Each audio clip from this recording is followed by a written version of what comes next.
This is the HomeTech Podcast, recorded on Friday, April 12th, from Sarasota, Florida. I'm Seth Johnson. From Reynoldsburg, Ohio, I'm TJ Huddleston. And from Pickering, Ontario, I'm Gavin Campbell. And welcome to the HomeTech Podcast, podcast all about home technology, home automation, and we're recording late this week, so probably, I don't know, we kind of messed up. Like, I think we're off our Wednesday recording day. Yeah, it was already hard for me to get the show out by Friday. Yeah. Now we're just going to do it on Friday and expect you to release it on Friday. I don't know how that's going to work. I mean, it's like the same thing, though, right? I mean, no one's going to know. You start on Friday anyway. Yeah, as I say. We all know you do this at work, so. It doesn't matter how early we give you the podcast. You still just edit it on the Friday. Oh, right. Exactly. Yeah. That's exactly what I do. And there's always something I don't have to do anything to do on Friday. So No, we know. No other responsibilities. I've seen your calendar. Speaking of the calendar, I noticed when I was looking at it, because we were talking about calendars the other day, and I want to say happy birthday, Richard. Now, this will be a belated birthday wish because I will not get this out before his birthday, which is over the weekend. So happy belated birthday, Richard. Happy birthday. Yeah, there you go. I'm sure it will be belated, but if not, happy birthday either way. So happy birthday, Richard. Yes. It's been a busy week here, and it's a late night already. So what do you say we jump into these HomeTech headlines? Let's do it. All right. We talked about this before, but Josh.ai has officially launched its Nimble Dev Suite. It's the integration platform for smart homes, supporting various platforms and protocols, all aiming to enhance interoperability and flexibility with Josh.ai systems.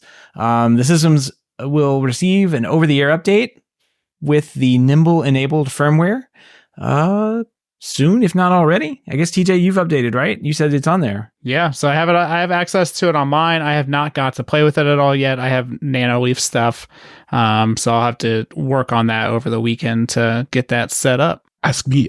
Yeah, Gavin, have you updated yet? No, because I'm not allowed to get a Josh.ai and I'm not certified, Hey, so, look, I tried to sell you one, I think. You said it was too much money, robot lawnmower, something. You were also trying to sell me your service for support, and that was where I drew the limit. Yeah, I know. I'm not allowed to get a Josh.ai, so I haven't updated yet, unfortunately. Well, it looks like if you do get a Josh.ai system and you do update one of these days, you can use this with what they're calling inaugural integration partners. And I guess like Google Nest, August, Yale, Big Ass Fan, Shelly, Vantage, Infusion Systems, Hunter Douglas, PowerView, and a couple more. Yeah, the Shelly one is really huge, honestly. Yeah, that is pretty big. I'd like to see them open. I talked to them briefly at Lightapalooza a couple months back, maybe a month back now. And they said, they're 50-50 on kind of like opening it up for third-party development.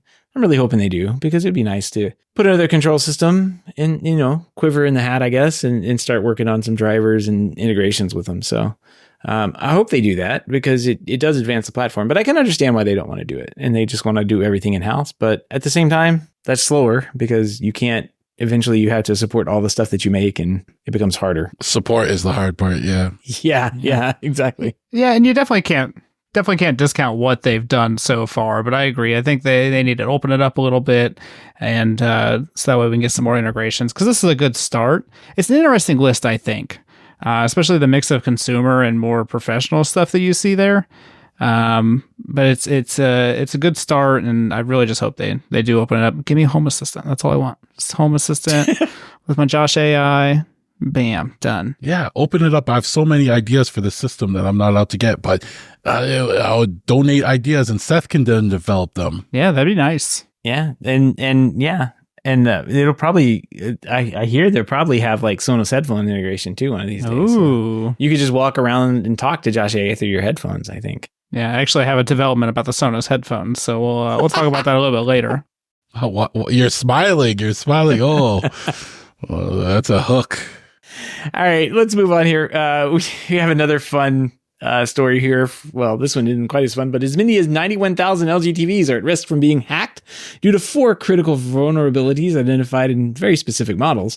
The vulnerabilities can be exploited by malicious hackers to gain root access to the TVs and run commands on the OS level, bypassing authentication methods. The affected models include the LG 43UM 7000, the OLED 55, the OLED 48C, C1, C1, the OLED 55A23, and you need to update these things to get them fixed, or they can be hacked.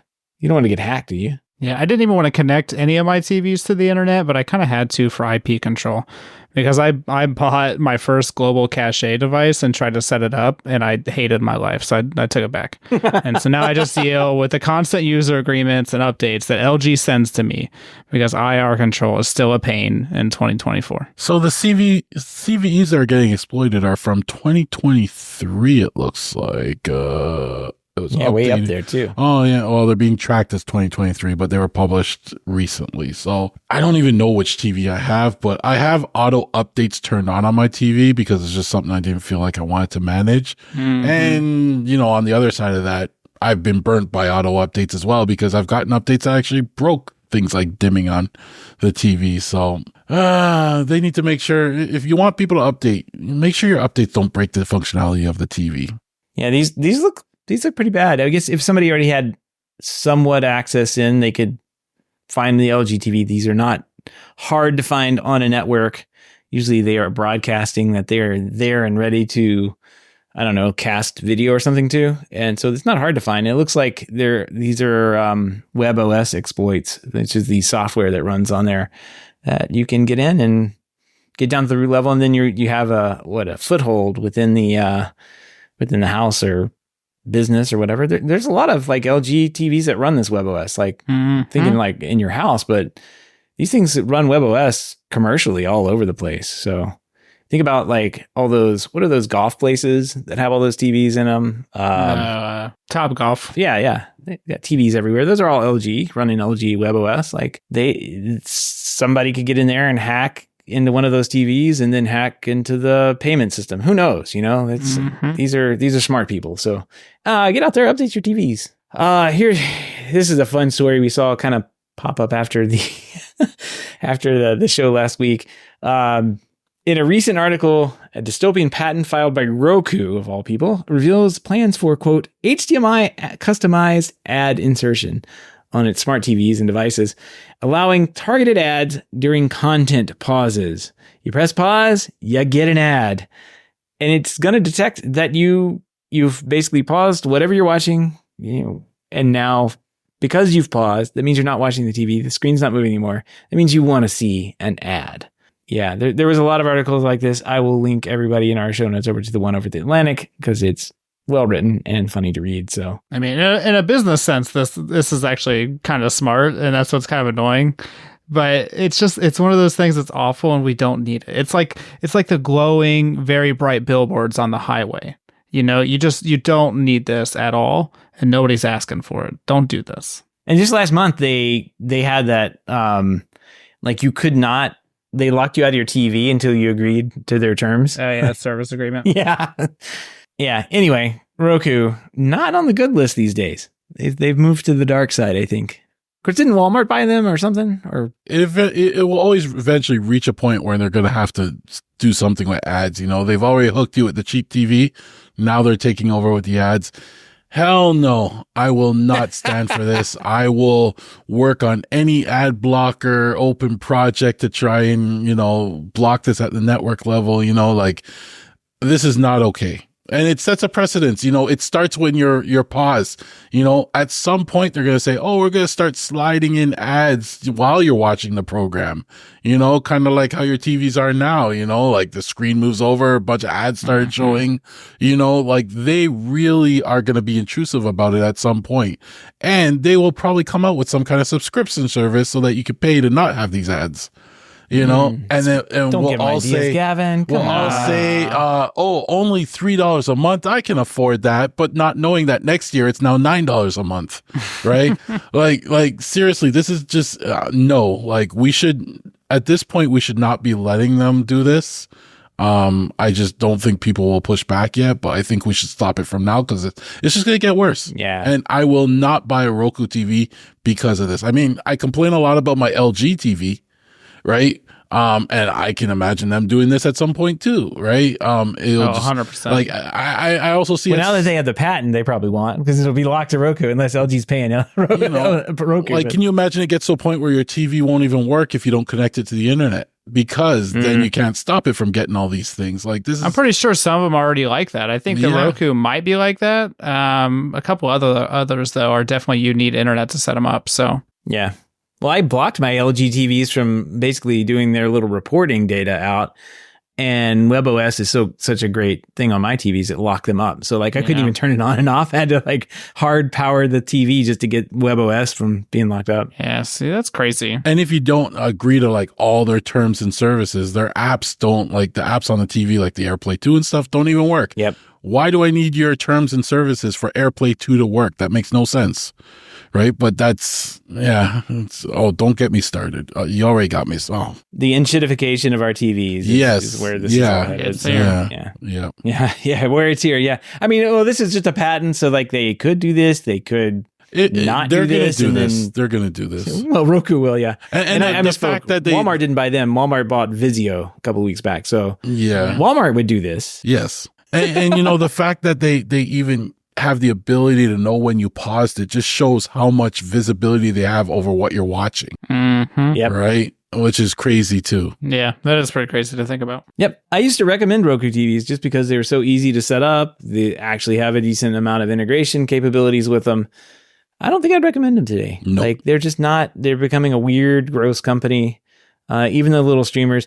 I guess the drama last week, middle or the beginning through the end of the week was Roku had updated they did like a rolling update. It was kind of weird. But it basically was started to break a lot of people's integrations with Control4 driver. Shocker. And all the other manufacturers like, yeah, we're not having a problem. So but it turned out, it looked like it was a rolling update, and it was on Roku's end. I guess they stopped it and then they had started rolling out a fix for it as well. But yeah, that's never fun. So if you're gonna put ads on the TV, don't break stuff, man. Stop it. Like Gavin said, don't break stuff with an update. And make them relevant ads, but don't look at my browsing history. That would be awkward if those ads came up in the family living room. You just want them to advertise robotic lawnmowers, you know? Yeah, robot lawnmowers. Yeah. Last year it was an LG OLED TV or whatever, you know, like, yeah. Just show me ads for robotic lawnmowers, you know, every time I pause the TV, or not when I pause the TV, when my wife pauses the TV, show her the ads. Yeah. You know, for Not me. robotic I don't wanna lawnmowers. see that. Yeah, I'm already sold. I'm not the one you need to convince. It'd be funny if you got ads for the RC lawnmower instead. Yeah. Well, Roku, you're on the naughty list. We're not buying you anymore. We're not recommending you. So Sorry. Yeah. Apple TV. That's what I always recommend now anyway. Apple TV it is. You're going to pay more. It's not a $30 device. Yeah, and for some reason they split it between Ethernet and Wi-Fi too, which I don't understand. Just do one. What's that? They made two models the last time they released the Apple TV. Oh, And it's just annoying. It's like it's only like $20 difference. Just release it. It doesn't matter. Yeah, I don't know. A lot of people just use Wi-Fi for everything. So it's kind of like that $20 if they had to add the little port on there or whatever. Like, it doesn't make much sense. Why bother if they're not going to hook it up? I think at least the one I have in here is hooked up with Wi-Fi. So the one in the rack for the main house, like, that's definitely hardwired. But I think the one out here in the garage is happy to live on Wi-Fi, sitting right over there. Anyway, let's move on here. We've got some products that matter this week. So let's get into this because there's a lot of matter. So much matter. Holy, this isn't old. SwitchBot has a lot of mattering going on this week. The SwitchBot Hub 2 is basically enabling a bunch of old products, I guess, from SwitchBot to be updated and support Matter. So I have this hub. The SwitchBot Hub 2 is getting an update to enable Matter, and it's going to actually enable it across a bunch of different products. And man, there's a decent picture here on, I guess we'll just put a link to this in the show notes. And it has like what products are now supported in 2024 with Matter. And it's quite a bit. So this is pretty good, man. This is like my little curtain rod things are on there. The Hub 2's on there. I guess I'm going to update and have I should probably do that. My wife was like, I can't open and close the curtains. Why haven't you done that yet? And I'm like, whoops. I'm gonna go ahead and do this and upgrade that, and I'll have a Matter device, and I think it has a little QR code to scan on the side of it. Get that going. Nice. There you go. I'm glad they are. My only gripe is I used last time I looked at their Matter stuff. You could get control of things, but it didn't have like the battery, for example, which I was like, why don't you have the battery coming over too? So I can have the battery reporting in Home Assistant. Hopefully they added that, because I know we mentioned it to Daniel, so he wrote it down. Hopefully he mentioned it to them. I'm gonna have to take another look at it, and if they added that, because that was the one piece I was really like not happy about. Yeah, it looks like maybe let's check that, because it looks like a lot of those little small things that they've been adding in, like it says here, the contact sensor. Well, okay, so on the temperature and humidity sensors found on the Hub 2, it now can be customized separately and synced by Matter. So it's got some things that they've been adding in. So maybe they've added that in. Yeah, hopefully they added the battery attribute. So I can retry it, do all the upgrades, retry it and see. That would be nice. I feel like it's such an important feature too. The battery is, I think it's something you need to have. Well, this is cool. It's a bunch of devices that get Matter compatibility thanks to a nice little software update. That's always nice to have. Well, Yale has updated one of their retrofit locks to work with Matter over Thread. The $130 Yale approach it will now work. It starts out with Wi-Fi, but they're going to be doing a promised upgrade to do Matter over Thread later. The retrofit locks is one that kind of like slips over your lock anyway, and that you don't have to replace the like entire workings of the inner door deadbolt thing, which is always tricky to do. So this might be a pretty good option for some people. It's a little more expensive than, say, a SwitchBot, which is kind of does the same thing, but not really. But I don't know. This is a nicer looking product for one, and it doesn't stick on with glue, but hot glue and 3M tape. But it's also what is the SwitchBot, like $5 or something? It doesn't cost very much. At least $6.50 inflation and all that. Yeah. No, honestly, as somebody that just rented for the past like 10 years, these kind of locks are great because a lot of times you can't change the external part of the lock because your landlord needs to have access, in case of emergencies or whatever happens. Yep. And so there's not a lot of good options, and especially until recently, where you could add a smart lock to your rental. And so the most famous one that I've ever used was the Quickset Convert, which is basically the same thing. It just replaced the internal piece, the thumb turn inside the door. And that's how you control it. And that way, the outside stuff remains the exact same, and you get the smart stuffs in the inside, and it works great. And the key on the outside doesn't change. Like, it's the same deadbolt that the landlord put on there. They don't really know unless they open up and they're like, oh, there's a smart lock in here. Yeah, and everybody that I've had it with has never cared because they can still access it with their key. Yeah, as long as they can get in. Yeah, exactly. Yeah. And we always replace it, obviously, when we moved out. But the Quickset one they had a lot of different models. They had a Zigbee one, and that's the one I used, and the battery life was awful on it. I think it lasted like 4 to 6 months. I'm not sure why that was so bad compared to like my Z-Wave lock and stuff, but that was the only bad thing. It's kind of cool to see this keep going on, though. I wish it was Matter over Thread, but it's not. So here we are. I was looking at this and I see the idea, but I kind of also, this gives you control of your lock, but I still wanted to have like a keypad outside, just because then I can give somebody a code, but this one you still need a key if somebody has to come in your house. That's the only thing about it. I know you can pair it with a keypad, but then that looks even uglier. So I'm still on the lookout for a lock that is somewhat pleasing with our door that I can put on my front door still. I wonder if this will work with my weird Quickset thing that I have problems with. Yeah, honestly, I would get 2 of these just for my back doors, because my back doors I want control over, but I don't necessarily need keypads. Exactly. That would be a great idea. Yep. My front door, I already have a keypad, so that's all I want. Yeah. And so this is perfect for that.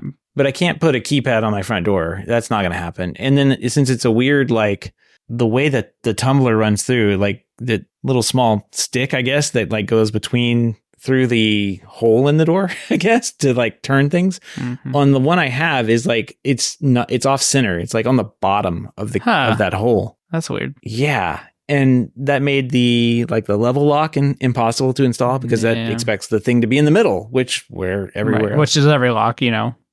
So lucky me, we have the one that's artsy, and it doesn't work. So maybe this might work. Yeah, it might, depending on what the inside of the door looks like. It's worth a try. I can give the old Amazon test and return Yeah, Get it. a try and see what happens. And my Yale stuff has been pretty reliable. I mean, I don't necessarily like the Wi-Fi stuff, but all the other Z-Wave stuff that I use works pretty well. So, All right, well, let's move on here. We got one more product that matters, and this is everyone's favorite Aqara. The Aqara Motion and Light Sensor P2 is brand new, and it's a new motion sensor that uses matter over thread technology and eliminates the need for needing a Zigbee hub. Priced at $33.99. Yes, that's right, $33.99, or probably like $80 Canadian. I'm not sure. It connects directly to smart home platforms like Apple Home, Google Home, all that good stuff.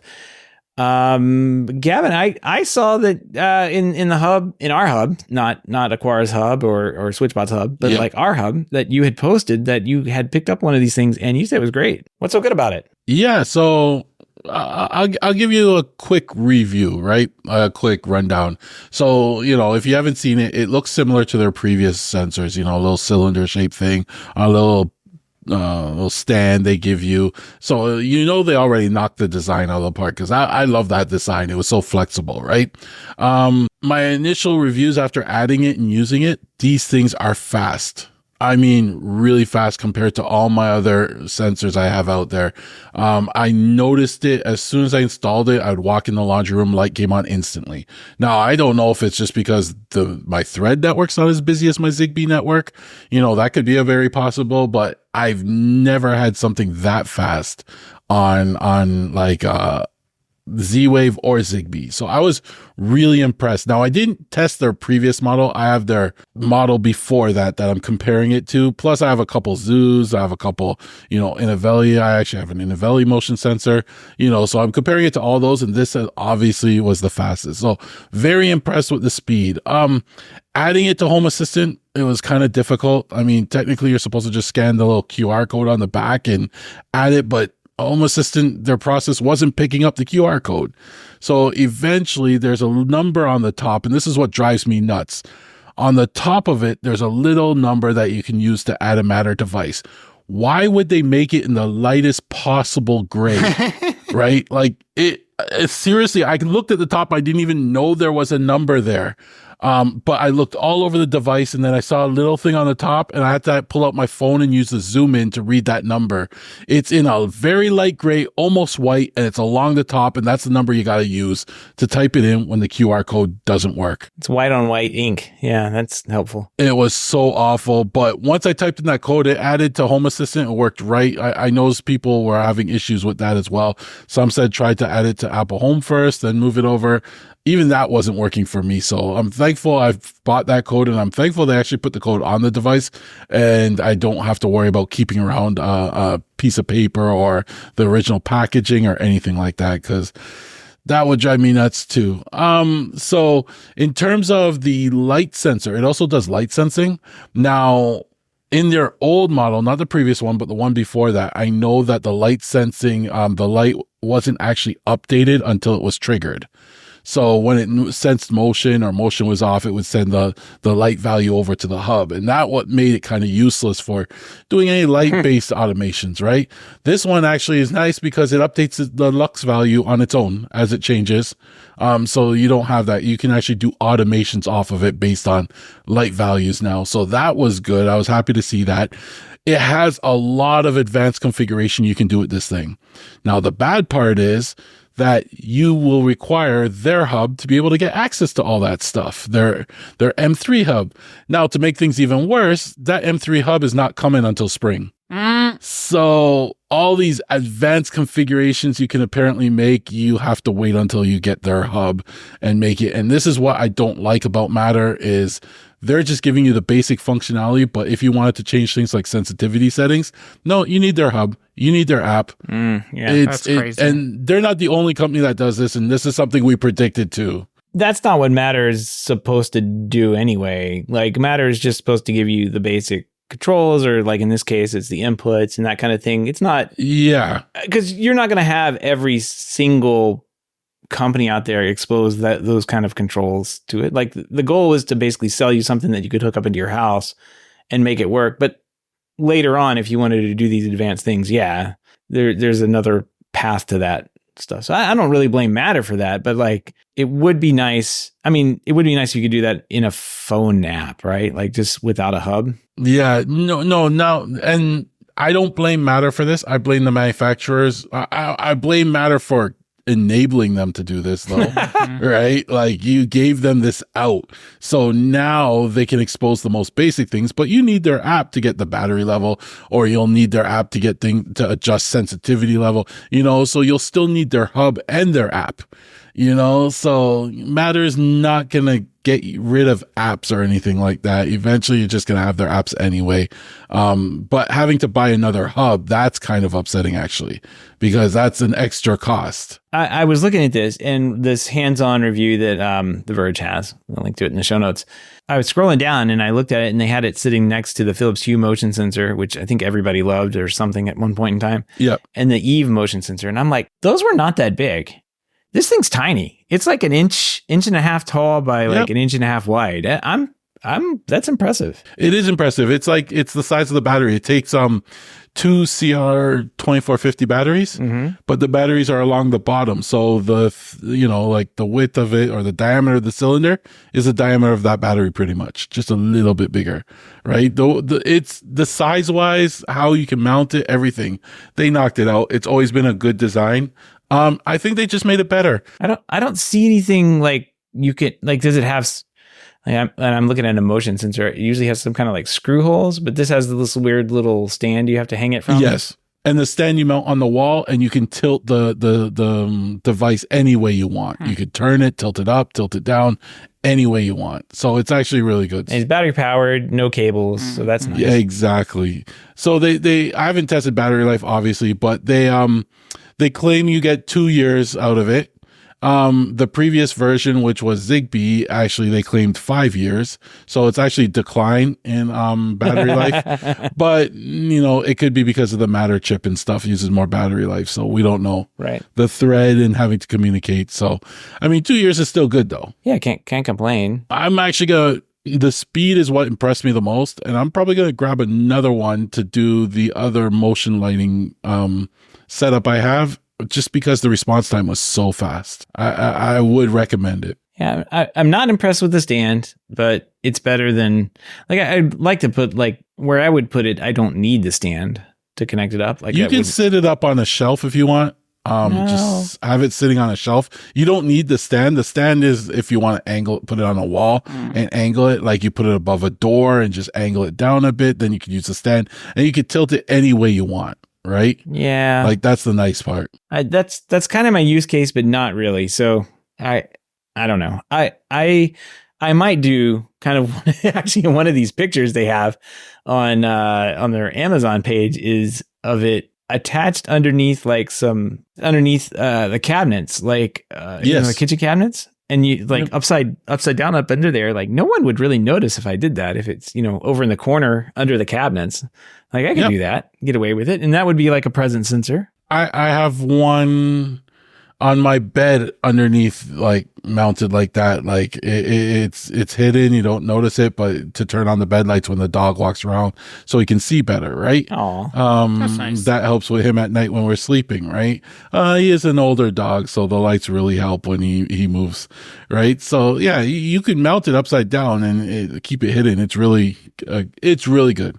Like that design is really good. Well, it is small and I don't know how it can't weigh that much. So nope. Maybe some sticky tape for my other location where I do not want to see the stand, but I need to mount it. Or you can design and print a 3D mount for it that will fit even nicer. Like there's probably some designs out there that are out there now that you can corner mount it, for example, or something like that. But the stand really does give you a lot of flexibility. Mm-hmm. All right, cool. You've convinced me. Since it's like all of $33.99. Also, the number one release right now on Amazon for motion detectors. I might grab one of these because. Do a quick Google for a coupon code. You might see one. It might be over by the time the show gets published, but I know there were some coupon codes on the initial day that you might see. I might not get them now, but get them right now. We'll see. Spend that money. Looks pretty cool. It is. It's so small. And it's fast. In Home Assistant, I get this is what I like to actually, it's a gift and a curse, but I like that when I added it to Home Assistant, I didn't get flooded with 500 entities.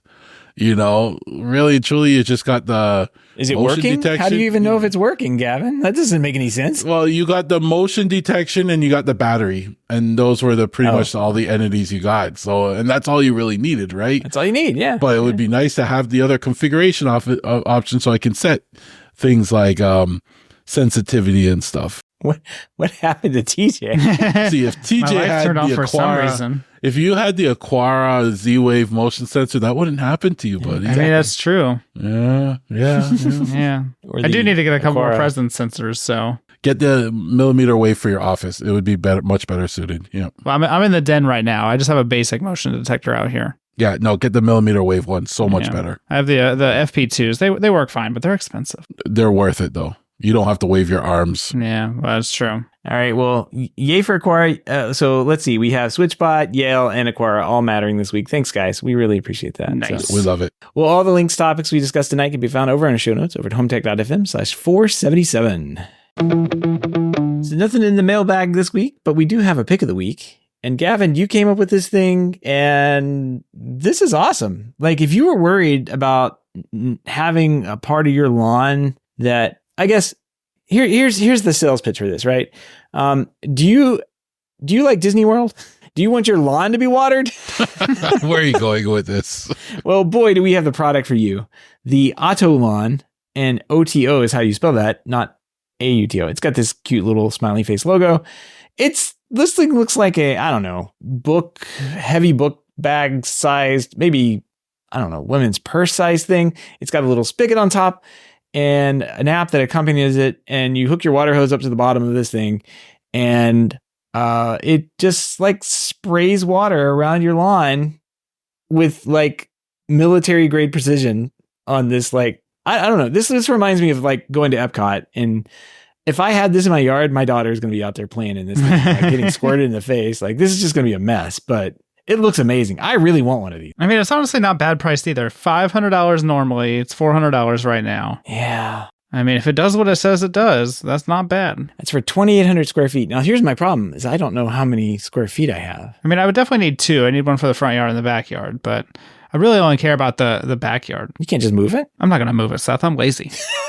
I had to put out sprinklers last year. Gavin, you got to get one of these? Are you buying it right now? You're so quiet right now. Did you already buy one of these? What's going on? I need to know.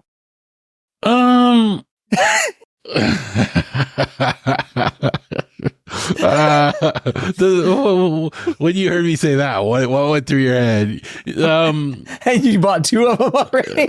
Yeah, no. You could buy a couple of them for the price of a robot lawnmower, so. Yeah. I mean, you still have to cut your grass because it's going to grow when you water it. Yeah, but you see the thing, I have an irrigation system, so I'm good. Yeah. But this would be something good. I think this thing's awesome for a lawn, and there's more than one reason. First of all, it's like a little box with a little hose nozzle on the top, and you program it, and it just waters up to the edges where you say to water, like just where there's grass. And the cool thing is you could see that you can even shoot over things. So if your air conditioner was in the way, the stream actually shoots over the air conditioner to get to the grass on the other side of it. So you don't waste water hitting the air conditioner. So I thought that was really cool. I think this is really a water saving thing. You throw it in your backyard. You'll probably water your grass better than, the traditional water sprinkler. But what I was really impressed with, it says cartridges, right? So they have these cartridges, and I was looking this up, but it's like they have some to eliminate insects, or pet odors, or, even probably add nutrients to the watering and stuff like that. And you can buy them and slide them in. And as it's watering, it mixes it in at the right proportions and, gives your lawn that extra, nitrogen or something like that it would need, I thought that was cool, because it's mixing the watering with the, extra lawn food. And that's great too. This would be, it's pretty impressive, honestly. And how far it shoots that stream is pretty good. And like I said, you can buy fertilizer, pest control, a deodorizer, and strengthen. They call it extra plant food. So this might be worth it if you're the type of person that's spending a lot of money on your lawn and you want it to look good and you don't want to waste water watering. For the price, what was it again? My price, it was like $400. What Yeah, it was $400 right now. It says 15% off, or you could get $400 right now. You could get 2 for $756. Might as well get 2. Just go. Why stop there? Grab the 3-pack for $1,113, and you can cover your whole lawn. Yeah, I think this is great. This is like, if you don't want to put an irrigation system in your yard, I think this is great. Well, especially like my house, like we're going to do some kind of irrigation system for our raised garden beds. We're going to plant a bunch of fruits and veggies and stuff like that. And like I can just run a hose out to those raised garden beds and control the water from there.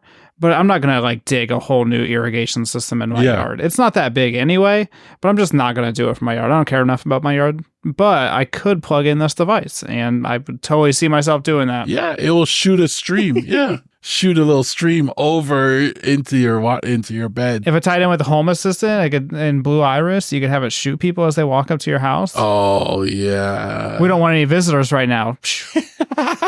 I didn't look into that if it has integration, though. That would be a key component to me. I want some integration with Home Assistant. I don't see it natively through Home Assistant, but maybe somebody has a hacks. Yeah. I was looking at, I remember we had something similar to this, but it was in-ground. And it's called Irrigreen. And it was like an in-ground version of this. Yes. But the heads were like very expensive. Yeah, they're like $1,000 each. You got to buy like the little hub thing. However, what it does have on their website that I do remember thinking was really cool was a way to calculate your lawn footprint by drawing on like a satellite version of your lawn. So I did that real quick while you guys were talking. Turns out I need 5 of these things. It's going to cost like $3,000 for my backyard. Yeah, same here. I think I'll skip that. But let's see it did tell me based on the calculated square foot of 7,165 square feet. I don't even know what a square foot is, but evidently that's how many I have according to this map thing. So it looks like I need 2 to 3 of these autos. That's not going to happen. Yeah. See, the weird part about my lawn is just, it's a weird shape. So yeah, mine's pie shaped. So that's the problem. It's not the square footage. It's just where I have to place them, because of all the shaping. I need more. I would need like 3, probably like 4 or 5, just because it can't shoot around corners. I mean, this is honestly, if I was really wanted to do this, I would probably use the Irrigreen thing. Yeah. Because it's in ground and permanently installed and I don't have to drag a hose around. Yeah, that's the thing I would suck about this auto thing is you would have to have hoses everywhere all the time. Yeah. Unless I guess you put it near the house. No, well, you would put it on the edge of your yard, though, right? So you can kind of hide the hose too. You don't have to run it like all to the like middle of the lawn, for example. Yeah, that's true. I don't need one, but somebody will. Somebody's gonna want one of these things, and if you do get one, tell us how much you liked it because I'm curious, and how many you needed. Just go ahead and send me one. I'll just take one. Yeah. And TJ always loves playing with these kind of toys. So yeah, I'm just tracing the rest of my lawn to see how many of these other things that I'm going to need. Yeah, the Irrigreen stuff is pretty cool. It doesn't look like it has any sort of API yet, so integration might not be possible. Yeah, not surprised. That usually takes some time. Nobody needs integration. Oh, this is a cool idea. Imagine you had like, you could program it to fill your pool. So, pool water is low. You say, fill my pool. It shoots the stream into your pool. Just watering for 3 hours. Yeah. I have to do that now. When my pool level's low, I have to put the hose in, turn it on, let it run, But no, now I could just say, hey, shoot the stream into the pool, and it will fill up over the amount of time. That's hilarious. Yeah, it's an option. I will say what's kind of cool about this, I'm just kind of measuring out, like for my front yard, I only need one of these sprinklers. Like it would potentially, if I could run this thing out with the hose in the middle of the yard, which I'm not going to do, it would actually cover most of the full front yard. That's kind of cool. Order one. The problem is, if it's out there and Clippy comes out to do his thing, like they're going to clash, right? Yeah. That's true. They're going to get in a fight. I'm going to have to get to break it up. Yeah, have some bot wars going on in your front yard. Homeowners associations going to be like calling police because you have illegal bot wars going on in your front yard. I just designed my whole system and on the Irrigreen, and it's $4,300 for all of the heads that I need. Yeah. Oh, that's a tall order right there. 8 sprinkler heads. Plus, you got to run power to each of them. And yeah. Sounds so cool, though. It is cool, though. It's both of those solutions are cool. It's just one's more expensive. Yeah. Yeah, and I like that on one of the how many devices do I need section for the small yard. It shows one wall mounted and watering the raised garden beds. And I'm like, oh man, I'm designing all this smart watering system and I could just buy this $400 device and be done with it. Some people did say that it's a little aggressive for potted plants, the stream of water. I mean, that makes sense. It's probably thinking it has to shoot at a far distance, you know? Yeah. So you might have to be careful. They wanted a lighter mode, but yeah. Put splash guards on them. Or yeah, do something like that. Put a little splash guard on them. So something to keep in mind. I mean, if I just, so right now I only have the, like my front yard being watered because the backyard I don't care about because it's basically a giant hill that goes down to a ditch. But the front yard, if I was to do that, I could get away with just 2 of these sprinkler heads, one for each side of the driveway and be good to go. You sure it can't shoot over the driveway? Oh, that's true. I wonder if it can. There's usually cars there, but... Yeah, just shoot through the cars. Over the cars? Challenge. I don't know. Check Amazon so you can use the return model. Yeah, I know, right? Yeah, these things are... Yeah. The Irrigreen ones, the heads alone were $278. Plus the controller for them is $1,500. Jeez. All right. Well, there's the major cost, along with all the pipes and stuff you got to put in your yard. Maybe I will go with an auto. Maybe I will. The app looks really cool. It looks like you could just make a game out of this. Yeah, it looks like something that when you go with the auto, you don't want to move it around a lot, though, because the app probably has to be adjusted for your lawn. Mm-hmm. So you almost like to want to put it on a fence or a gate or somewhere where it's always the same so it knows where to shoot the water. I did see that where they had it hanging on a fence. Yeah. Like I thought that was an interesting idea.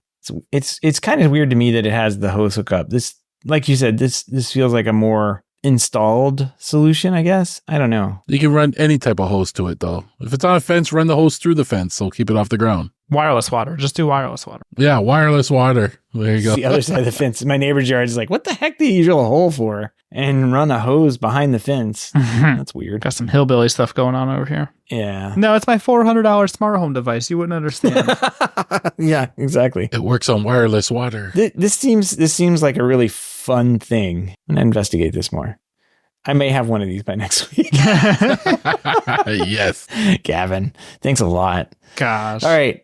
Let's move on here. If you have any feedback, questions, comments, picks of the weeks, or great ideas for watering your lawn, give us a shout. Email address is feedback@HomeTech.fm, or you can visit HomeTech.fm/feedback and fill out the online form. All right, project updates.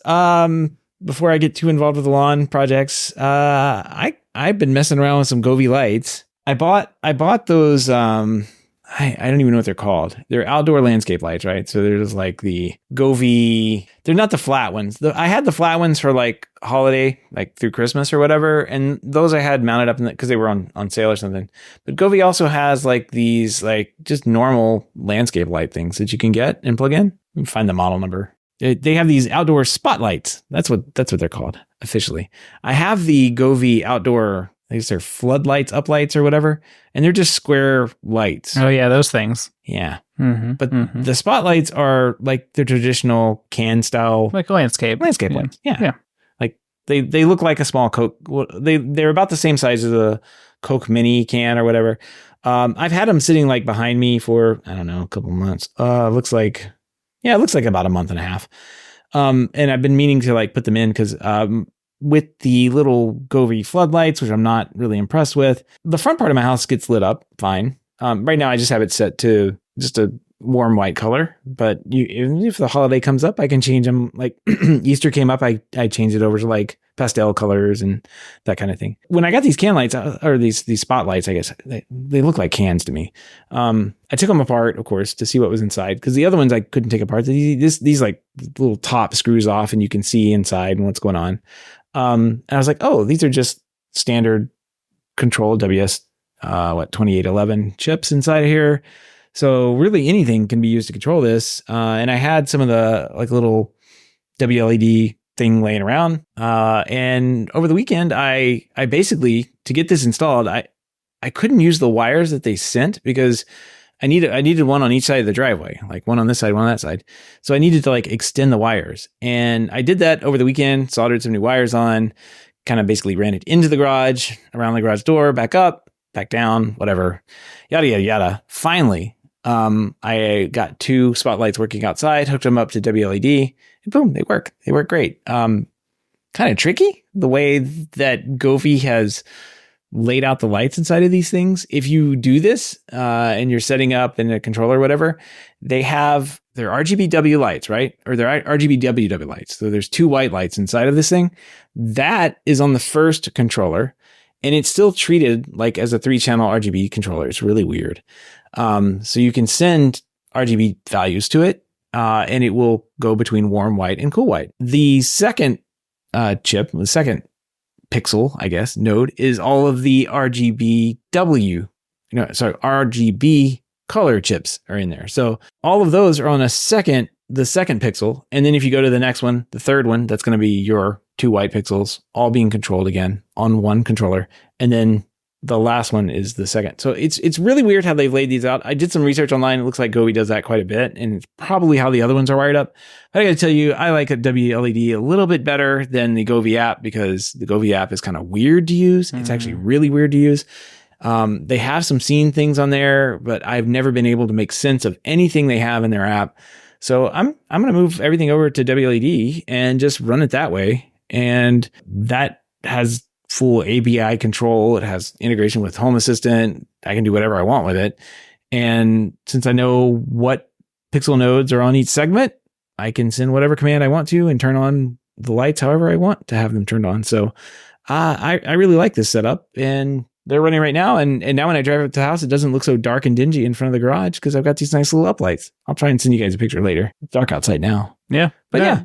That was a fun little project. And I didn't even get to use this Govee controller. Like, I've got this thing. I tore it all apart. They use a standard ESP32 chip inside of this thing, just like everybody else these days, it seems. So I knew I'd be able to do this pretty quickly. And it only took like 5 days to solder 4 wires, I guess. It just took me that long. So that's better than me. I don't even solder anymore. So no, that's really cool though. I mean, it's kind of cool to see these products keep coming out like that, because you are able to control them however you want in a way, as long as you're willing to hack a little bit. Yeah, it is. You got to kind of tear them apart and look at it and see what they're controlling with, so you can make the decision whether you're going to like ditch the little control box that comes with it and just hook it up the DIY method. I will say these things, I forget what they're called, because I lost the little thing that goes in, I guess, ferrules or whatever. The little, like crimp on things.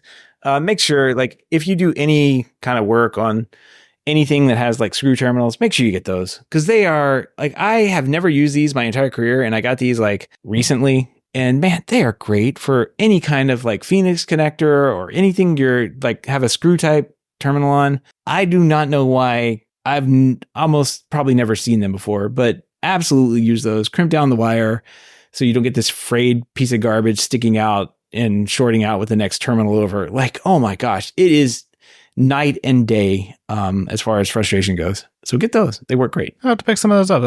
That's pretty cool. I've been meaning to, but I never have. So yeah, the little, like, you could get them literally anywhere. And they have a little crimp tool that you just kind of slip the wire in, crimp it down, and then you just never have to worry about it fraying apart. And when you go down on the screw terminal and you screw it down, it actually sticks in there and doesn't like pop out because, it's some random copper wires that are half cut off or whatever. So yeah, get those. I'll put a link to whatever I got on Amazon in the show notes, and you can buy them in like packs of thousands, and they come in the best boxes in the world. So make sure you get a new box for them, because when you drop this, it just goes everywhere and you'll have people picking it up for days. Sounds like experience. Yeah, ask me how I know. It's a good game for the kid. Put them back. Put all the red ones in the red one. Put the green one in the green one. Yeah. Well, that's cool. Landscape lighting makes a huge difference for your house. We didn't have any until I added the LifeX ones. And it's such a big difference even with the pathway lights. So I'm looking forward to adding more myself. I never really realized how dark the front of my house was at night. Like, I have the like one light on, but when I put those lights in for the holidays, like the little, used them for Christmas, like I noticed like, hey, that really does like light up the front of the house. It doesn't look great. I mean, I don't really care for those floodlight things that they have. And they're also like unevenly spaced. So I really need to like chop the wires and spend another 5 days soldering, I guess. I don't know. if I can space those out how I want them to be and then run the wire to a real controller, I think they would be okay. But I'd probably switch to these other ones sooner because the floods are not like the little spotlights seem to be better built than the floodlights. The floods have like these plastic-ish housing, I guess. I don't know how to describe it. They just don't seem as well built. And the floods seem like mostly standard landscape lighting. It's not brass. It's like an aluminum thing, but they're okay. Yeah. For $89 for two of them is not terrible. Yeah, landscape lighting is great for, like, I added some to my backyard for, like, under our trees. We have our trees elevated in a way, right? So I added some under the trees and it just lights up that area so nicely, right? And along the fence, we had a garden. It lights up there nicely. And I didn't realize how dark it really was until after, like you said, after you added these, then you're like, what a difference. You know, it's really so much nicer. Yeah, put some pictures in the back channel here for you guys to look at if you want to look at them. But the interior is basically like a can, like it was constructed well enough, like for a $89 light. I didn't expect much more out of it. So I want to add the LifeX uplights to my house, but I feel like they're going to be way too bright because there's 1600 lumens. And I think the ones I have are like 800 lumens, and I already turned them down. I didn't even check to see what these were, but 500 lumens. So yeah, they're not that bright. But since it's so dark in front of my house, they seem like they're bright enough. So what are you gonna do? All right, that's all I got done. Clearly the server's not updated, and yeah. Update the server now. Yeah, I'll do it while Gavin's talking. So Gavin, any updates I need to do besides Home Assistant? There's about 3 updates I need to do on that one. Yeah, Home Assistant probably had like 5 updates this week alone. But ever since the last major one, I've just been working on rewriting my dashboards. I've been chipping away at it. Like, it's not like I've been working at it constantly. With the whole labels and floors, it just adds so much functionality now, make things so much easier for automating dashboard creation. So now I add a device into the proper area, I give it a label, and it will show up on the right dashboards where I want it automatically. Don't need to go through all the dashboards and add them. It will be on my light dashboard. It will be on that room dashboard. It will be, everywhere it needs to be. So been doing that. But one non-home automation thing I did is I did install AdGuard Home. And if you're not familiar with this, it's similar to Pi-hole, I guess. So AdGuard was a plugin I used to install on my browser. Well, now adding it as the DNS server, I can, filter out ads at the network level. So this is great because I have this running and I switched the DNS of my iPhones over to this, and now we don't see YouTube videos ads anymore. Thank God. I guess content creators will hate me right now, but I'm sorry. Sometimes I want to see you, not the ad, right? It works really good, really fast. I have it running on my Unraid server. And it's easy to enable and disable as I need. So something, if you're ever looking into that, it's called AdGuard Home. Yeah, I've tried the Pi-hole before, but I didn't have good luck with it because it just blocked everything, and I didn't really want to spend the time to go through and fix it all. So just blocks your internet. You can't get out and see anything. Then I just bought YouTube Premium, so... Sorry, I'm trying to update my Home Assistant. Oh, God. Broke it all. No, it's great. I could just skip it. I never noticed this has a skip button. I don't have to update ever. I can just skip. Yeah, just skip it. Come on. You can ignore it. Yeah, skip it. All right. Well, TJ, you've got quite the list here. What you been up to? Yeah, got a couple technology projects going on, a couple other stuff going on. So we got a new gate installed a couple weeks or a month ago. I don't even know, honestly. I've lost track of time. One of the first things I wanted to do is put a contact sensor on the gate. And so I decided I would go ahead and get the Aqara door contacts. They were indoor rated ones.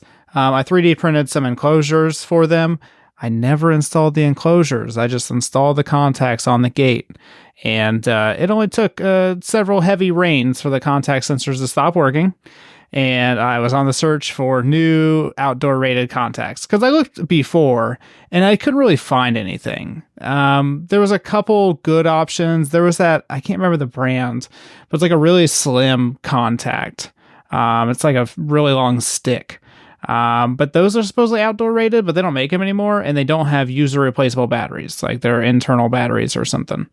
So I wasn't feeling that. But a friend of the show, Jimmy, recommended the Ring outdoor contacts because they work with Z-Wave. And so I ordered a couple of those, and I got them added right away to Home Assistant, and they are on the gates now. And they're properly outdoor rated, so I don't have to worry about them breaking, hopefully. I was actually happy with the mounting bracket. So if you've ever installed like door or window contacts, most of the time you take this piece of plastic with a circuit board and you double side tape it to the window or wall or whatever it is, and then you take the magnet and you do the same thing. This one actually has a mounting bracket, and so you attach the mounting bracket, and then you can easily take the contact off later because everybody knows that you're going to have to change batteries out. Mm-hmm. And so you just easily slide the contact off of the mounting bracket whenever you need to.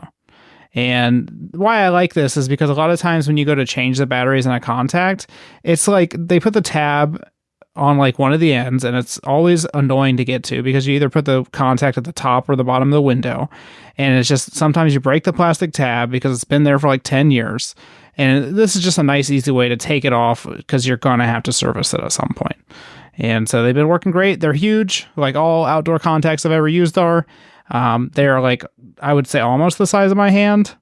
I don't have particularly big hands or anything, but it's a pretty big contact. Hand for scale. Yeah, we'll need a TJ's hand for scale. I guess the sensor and the magnet are 3 inches by 2 inches by about an inch. So then you got kind of small hands. I do. I'm not good with measuring either, so who knows how big my hands actually are. Anyway, this contact feels huge. That's the point. Yeah.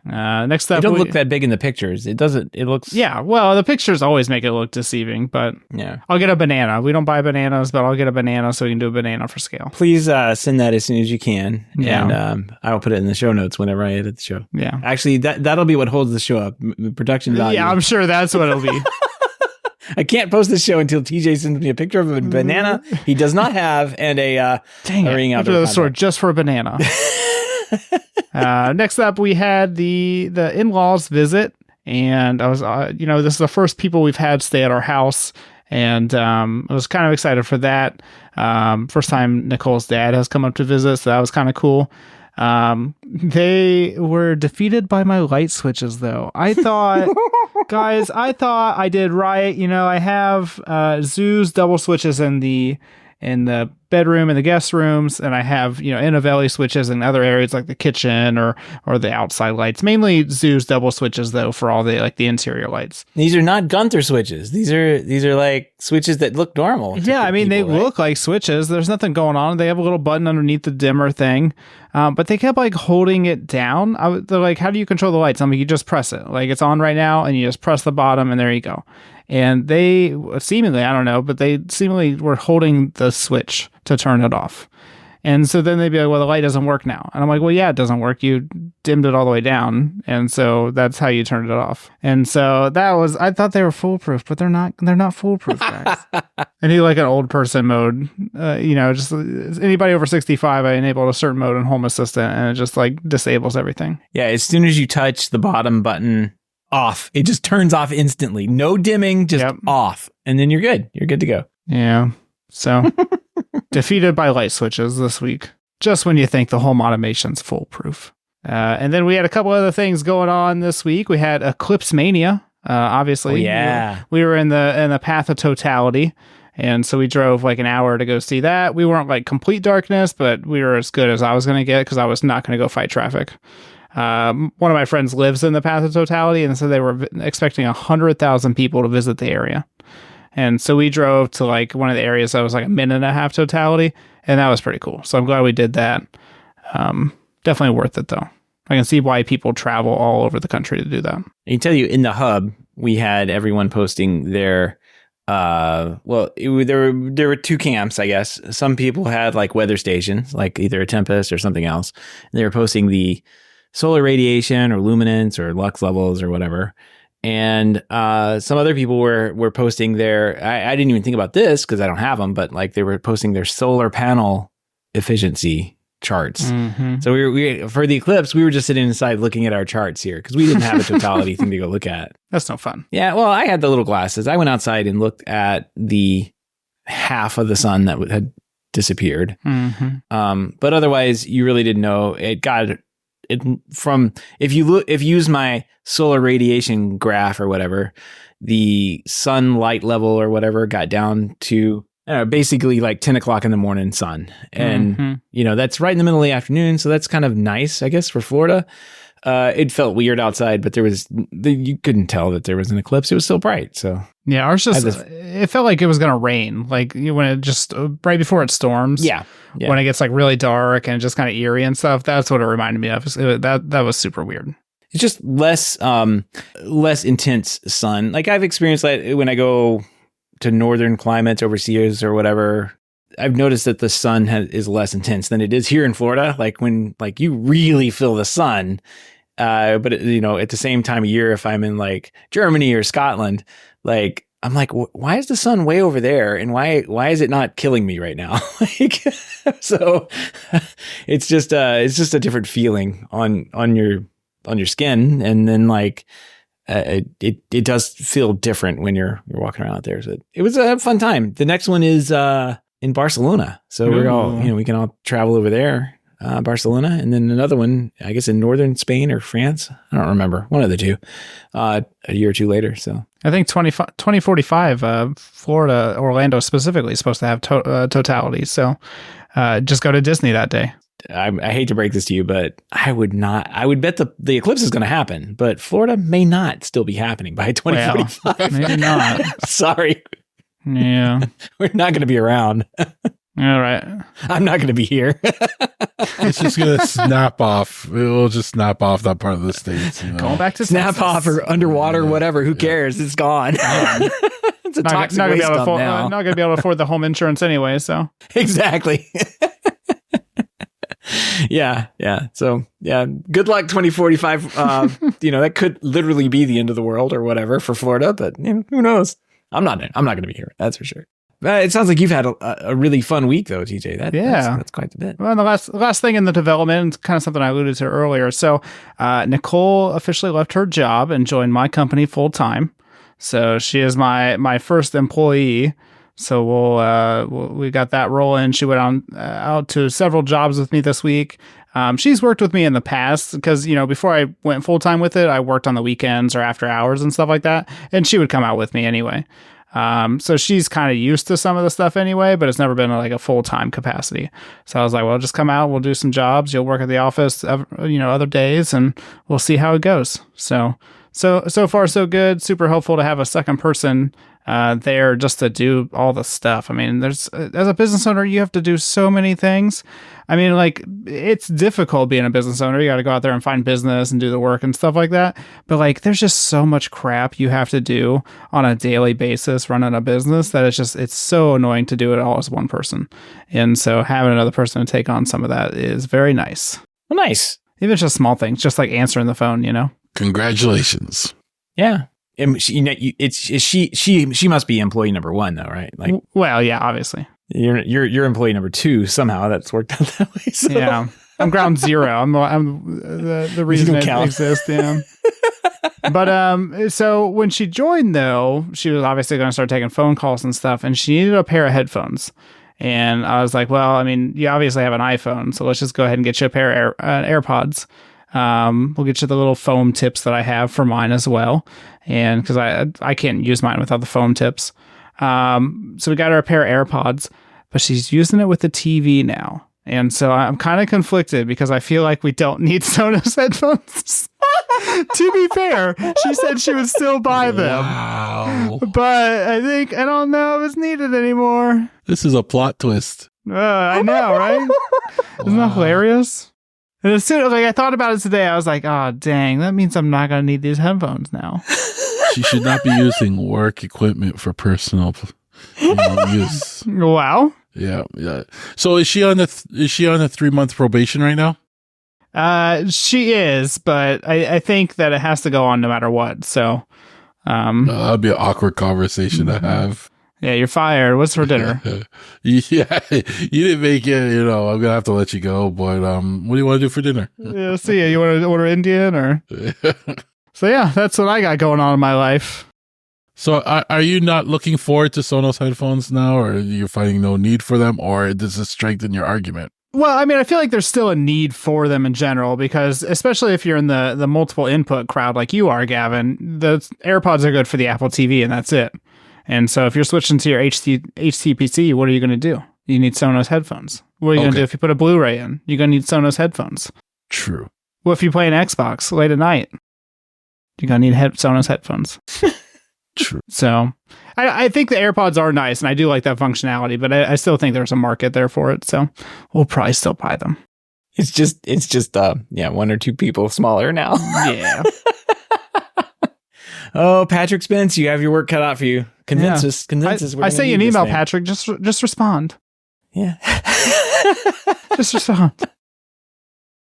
You're losing your market every day. Every day this happens. It's too funny. Well, I still don't see the reason for these things. It's such a good reason, Seth. It's for old people and me. Oh, man. It's too good. All right, well. I knew you guys would like that. That's too good, man. Thanks for sharing. Yeah, save it for the very last one. You could have not told us, but that was too good. I thought about keeping it to myself, honestly, because I was like, man, I'm never gonna live this down. But I'm here. I'm vulnerable. Well, I don't think you have anything to worry about. Those Sonos headphones are never coming out anyway. So. That's true. That's true. All right. I think that's going to wrap the show up this week. We do want to give a big thank you to everyone who supports the show, but especially those who are able to financially support the show through our Patreon page. If you don't know about the Patreon page, head on over to HomeTech.fm/support to learn you can support HomeTech for as little as $1 a month. A single $1. $1. Any pledge over $5 a month gets you a big shout out here on the show, but every pledge gets you invite to our private Slack chat, The Hub, where you and other supporters of the show can gather every day for sharing graphs during a solar event. That's what we do. That's what we do there. No, it was actually entertaining. We got to see different. Cool. Yeah, we got to see like different pictures from people that day. As it kind of flies through, the little shadow flies through over different parts of the country. So that was fun. So we do want to give a big shout out to Ilingo, who we talked about last week, who had the question in the Hub about the cameras, and I think he did like a short session of the Gavin as a service or something like that. And then upped his pledge to support us a little bit more. So we do want to give a big shout out to him and say thank you very much. We do appreciate it. It goes to the upgrade, a server upgrade price, I guess. It's going to eventually get there. Goes towards our toys. I gave him a call last week. We jumped on a call and I just, we went through all his questions and stuff like that. And he feels better. And the best part about it, I think I got him spending more money than he was anticipating because it went from... That's what you do. Yeah, I'm a pro. It went from home cameras to Unraid servers to all sorts of things. Trust me. By the time we were done, he was looking at Dell servers, so...